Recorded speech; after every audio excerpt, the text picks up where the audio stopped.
Hello everyone, hope you all are doing fine. I am Saurabh Bhajaria.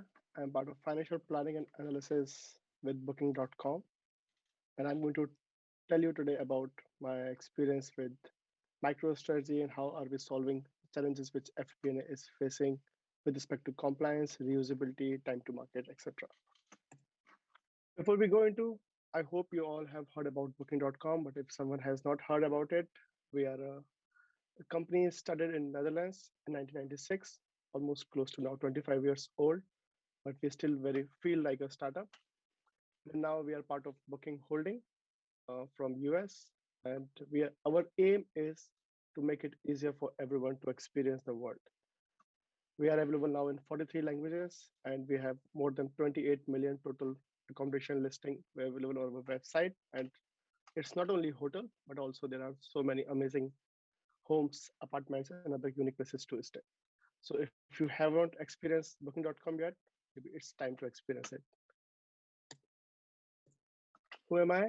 I am Senior Manager of Data and System for Financial Planning and Analysis for Booking.com, and I'm leading a team of around 15 people within FP&A to make sure that the data and systems and reporting analytics are being served to our internal and external stakeholders.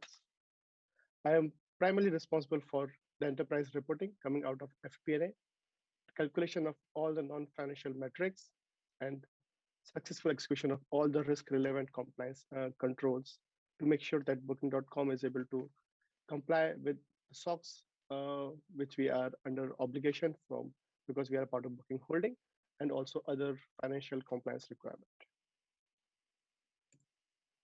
But if you haven't heard about FP&A before, here is a very quick refresher for FP&A. FP&A is part of finance organization, and we are responsible for to understand the overall company's health on different financial aspect of it. And we do it by calculating different kind of financial and non-financial KPIs. Relevant for Booking.com, we want to know about how many room nights have been booked, what is the length of the stay one customer is booking through our website, and what kind of commissions we are getting out of those bookings. So these are the few KPIs which we calculate to understand out of a big list of KPIs to make sure that how company is performing on different verticals on different business aspects. FP&A is also responsible to provide month-end reports, primarily focusing on non-financial reports to be shared with Booking Holding, so that Booking Holding can use it to be reported externally to NASDAQ, but also to the other privacy and legal requirements. We also prepare the internal reports to be shared with our internal stakeholders, ranging from all the business teams, so that they can steer their business effectively and can understand how their business units are performing. We are primarily responsible also for budgeting. Every year, we spend a significant amount of time to understand how the budget needs to be prepared for next year, how the different new use cases needs to be evaluated, and make sure that all the business teams get the best out of their budget schedule, which they want to aim for every year. In the end, we compare the actuals versus forecast, so that we can understand that how trends are happening, how different internal and external factors impacting our business performance, and so that we can make a decision to change it to steer our business effectively and make sure that we are investing at the right places to make a significant impact on the business output. For FP&A, being compliant, agility to do things faster, and all the insights with the highest quality is very key for a successful function.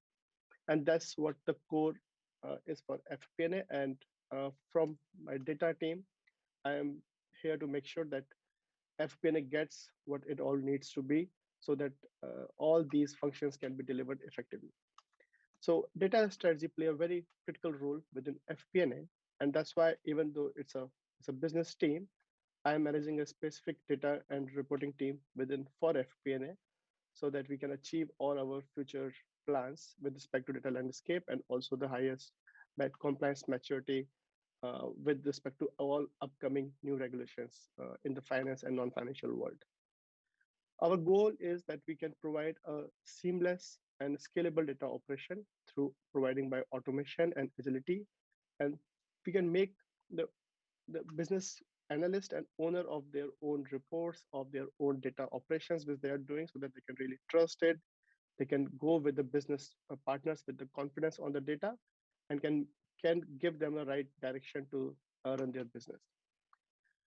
My data team is responsible to run all the risk and SOX controls to make sure that all our processes are SOX compliant, and we are able to provide all the required evidence during our different audit cycles to with US and in Netherlands, because we are working in Netherlands primarily, but also reporting to holding. Forecasting is a key function of FP&A. So, and for forecasting, we need to provide all kind of transactional data to our financial analyst. So my team is responsible to make sure that we are giving them all the data, but with the highest quality, so that they can really run their financial model with the best of the input, and can do a highly accurate forecast with respect to future actuals upcoming. So giving them a highest quality is a very important. Otherwise, their forecasting models will not be able to make a better prediction. In the end, we are responsible for developing these KPIs, which can be reused across financial analysts, managers, directors, but also with the external business units, so that they can compare their internal reporting with respect to FP&A reporting. So we are here to make sure that we are providing a unified management reporting across all the business functions, so that all of their redundancy to calculate these KPIs can be eliminated. Historically, FP&A was data driven, but primarily driven by Excel sheets. So anyone who is working in finance can totally relate with this, that finance people loves spreadsheets and Excel. And that's why within booking.com FP&A, we also have 200 plus Excel driven reporting. And I don't even dare to count the Excel which my analysts are using to make their financial models and do their self-service analysis on top of data which we provide them. So spreadsheet was at the core of FP&A functions, but it was throwing a very unique challenges, because it was almost impossible to manage and maintain all the data which was going as an input to this Excel and then is being used to do the reporting. It it was impossible to provide the right evidence for the auditing capabilities, that how the data is being processed in these Excels, in the macros and the formulas. And every analyst was doing their own KPI calculation in the Excel by using their own business formulas. And by when we have to onboard or offboard any analyst, we were losing all the business value in those Excels, and we were not able to really reuse anything out of it. That leads us to lacking of all the standards to make the data pipeline, the reporting pipeline, and there was no way we can introduce any automation in our whole reporting landscape.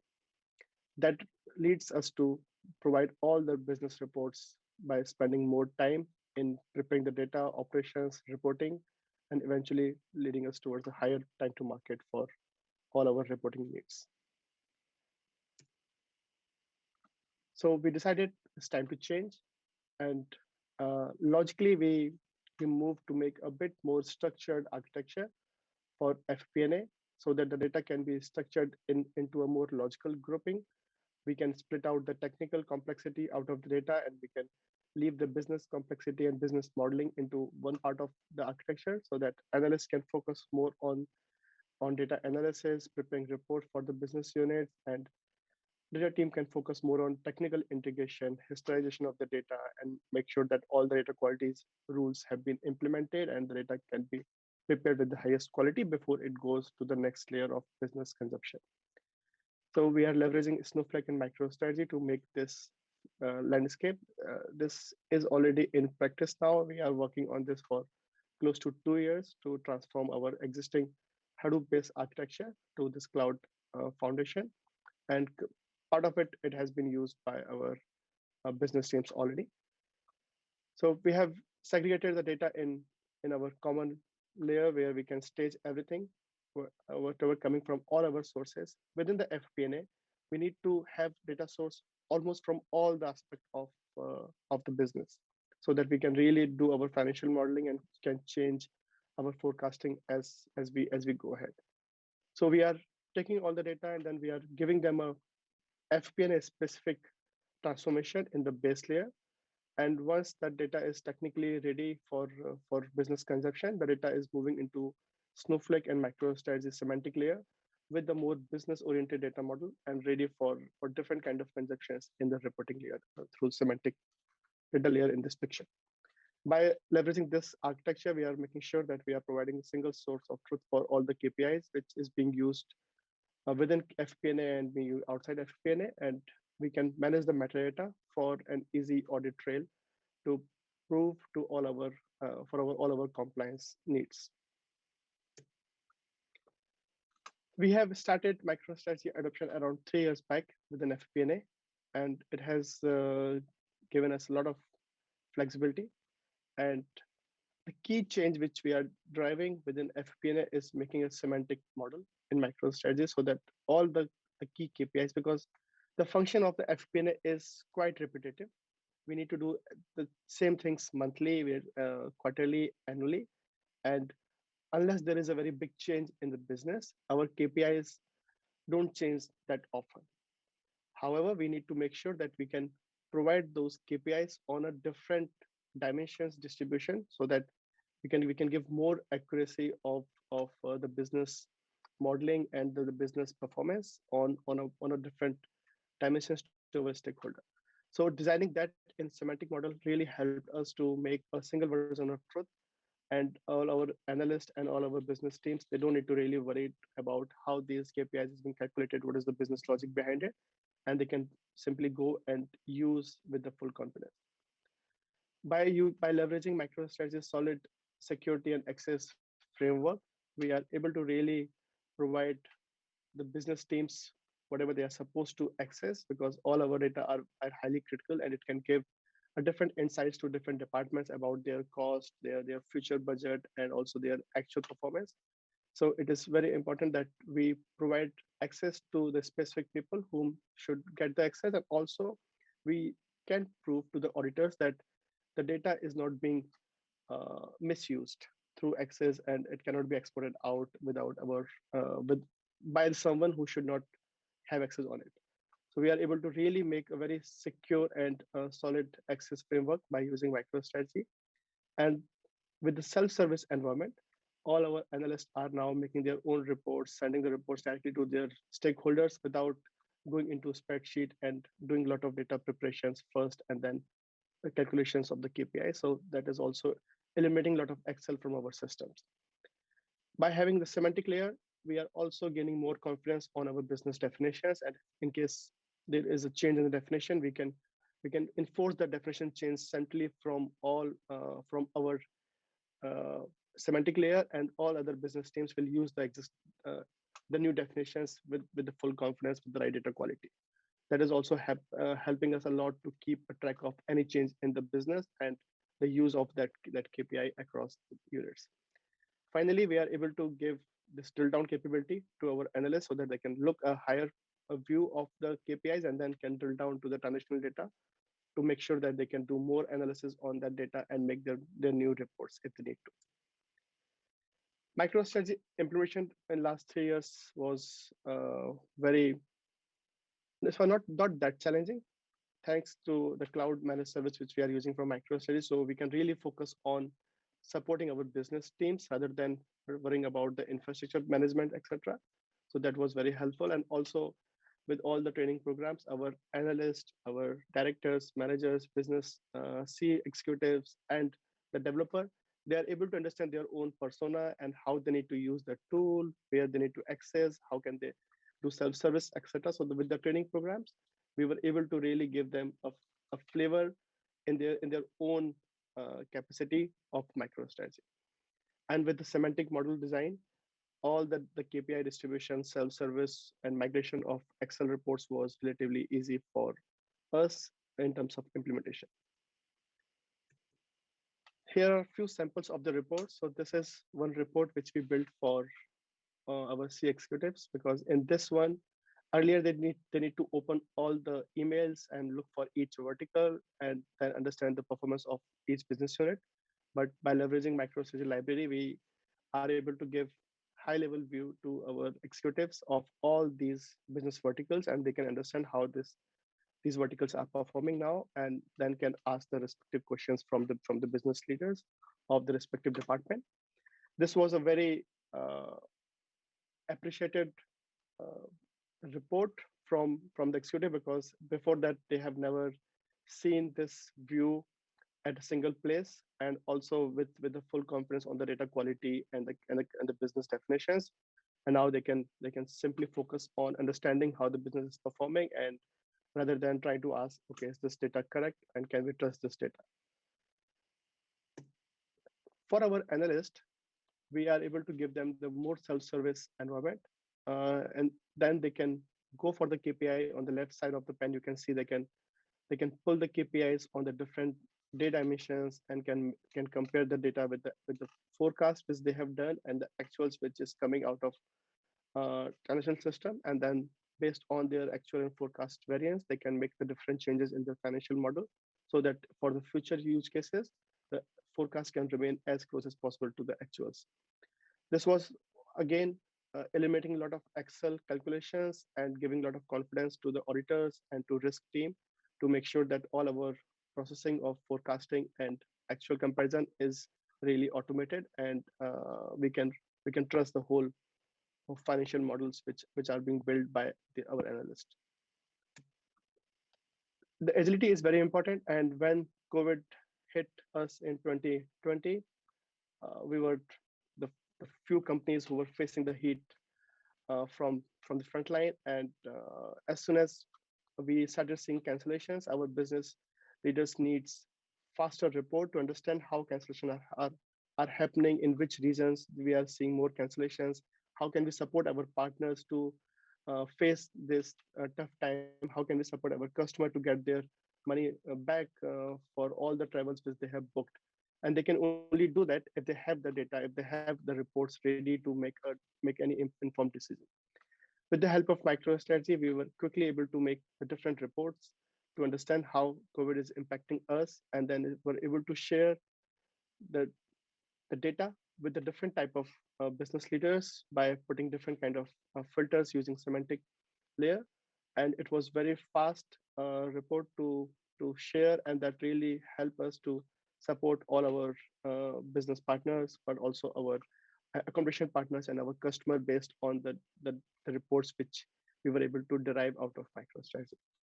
Similarly, there are different ways we can have a look using maps, etc. That how the cancellation are happening, and where we need to focus more on which region, depending on the time.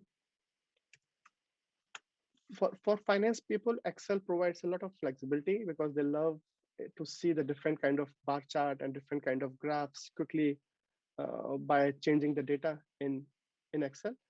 But we can replicate all this flexibility also in MicroStrategy dashboards, and financial analysts were able to make their own different visualizations by reusing all these metrics which we have shared with them, and they were able to present these to their business partners very fast, and without really doing any additional work in Excel or in data to prepare for it. So that was giving a lot of reusability to our financial analyst. So eventually, with MicroStrategy robust security model and the semantic model's reusability, we were able to deliver a lower time to market to our using self-service capability, and which resulted into a lower TCO for all the work which currently we are doing to support our financial analysts and the team. We have already started migration of our 200 plus spreadsheet to MicroStrategy reporting layer, and with the self-service, thanks now our analysts are not really making any new reports using Excel, so they can leverage the whole reporting visualizations and can share these reports with our external stakeholders as well. It has also reduced their dependency on my team by 50%, and then I can focus more on improving the data landscape, more increasing the compliance maturity by making a more stable platform. And we are able to now provide them with the highest quality KPIs, and all the business teams, they can trust our data output and can really use it with the full confidence. As a next step in our MicroStrategy and analytics evaluation, we are going to eliminate all these spreadsheets and provide all the reports using the reporting layer.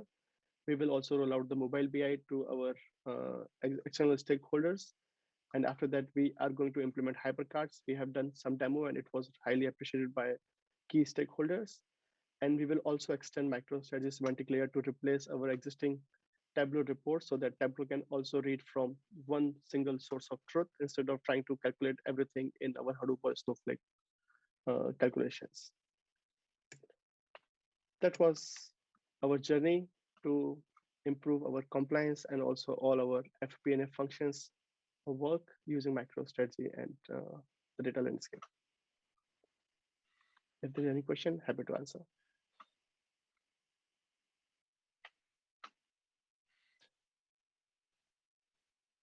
This was excellent, Saurabh. It's indeed a journey, a mission. You are on a mission. I'm checking if there are questions in the live discussion on the platform at the moment. So, Saurabh, can you explain a little bit, the landscape you are moving away from and the new landscape at a high level where you are migrating to? Yeah. So currently we have a Hadoop workspace. We are using 4 Hadoop clusters and we are in the top 5 customer of in terms of consumptions of the data of the processing. So we have around 50 terabyte of Hadoop data in one cluster. So we have 4 such clusters where we are doing all our data processing. And then we are using Excel on top of Hadoop. So you can imagine it runs so slow. And we have 200 plus Excel report, but we have around 600 Excels in our working folder where all our financial analysts making their own financial models, forecasting models, actual comparison variance analysis, all kind of FP&A functions, which is happening on Excel. We are migrating from this now on a cloud platform using Snowflake, where we will replace Hadoop processing over Snowflake. And all these Excel calculations will be replaced in MicroStrategy semantic and self-service capabilities. Okay, that's very helpful.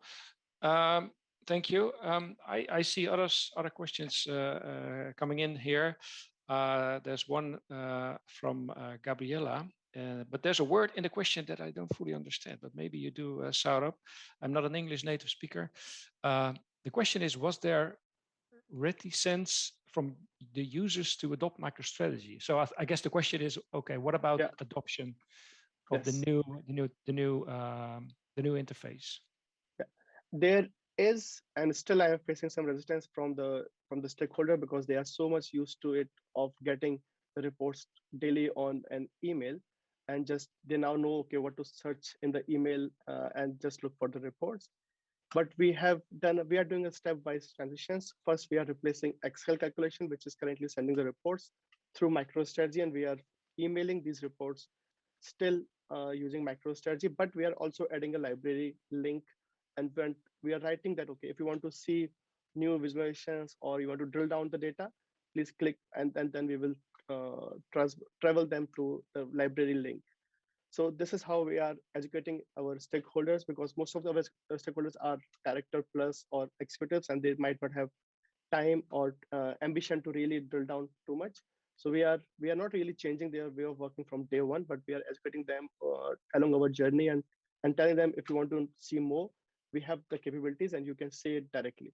And we are hoping that by the next round of evolution in our analytics layer, we will stop sending emails and everyone will be so much aware of the FP&A reporting landscape, they can directly go on the web browser and can access their reports from the libraries. But it's a journey. It takes a while. Yeah. So that is very insightful. So I have another question here. I mean, this is obviously a massive undertaking. It's a huge journey. This will happen. This will take a few years probably. How did you secure executive sponsorship, or how is the executive level? how are they involved in all of this? I think that's the part where I was lucky to be the part of FP&A itself, and being the part of finance organization sitting very close to the business teams. I was able to explain all the challenges which they are facing, and also we are the one who are the face towards all the legal and the compliance and the audit. So it was evident that all our audit cycles were too long. We are not able to provide the evidence for our work in a very secure way and in a very automated way. So that was relatively easy for my team to really find prepare the data points that where we are struggling as a business and how can we improve if we do a transformation of our data landscape and the reporting framework. And so the key was that we looked for the business pain point, and then we told them that by leveraging these new technologies over cloud, this is how you will save time in your audit cycles. You will save time in your by using self-service. You will save time to make your own reports. You don't need to really rely on data teams to do things. They were able to understand, and they invested in this proposition. Okay, that's very clear. I don't know how much time we still have left. Maybe there's room for one more final question, which is I think we're done?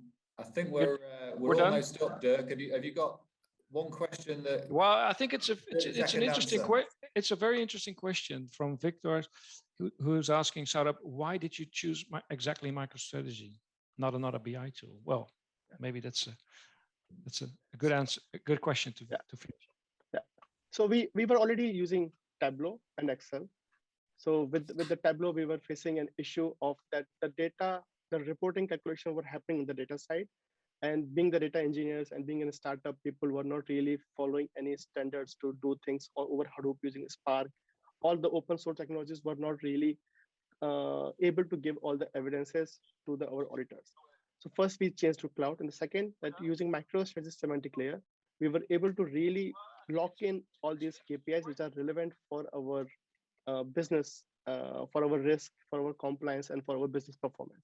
So we can tell everyone that okay, these are the FP&A specific, highly secure KPIs. This is the way we will calculate in the semantic model, and then you can use it because everyone wants to use the FP&A output so that they can really compare with their actual business performance and can make their decision. But in the other reporting tools, there was no option to do that in this kind of semantic way. So either you have to do in the data management side, or you have to really rely on a lot of manual controls, which we were able to eliminate using MicroStrategy. So that was the reason we opted in for MicroStrategy within FP&A. Excellent. Well, thanks a lot, Saurabh.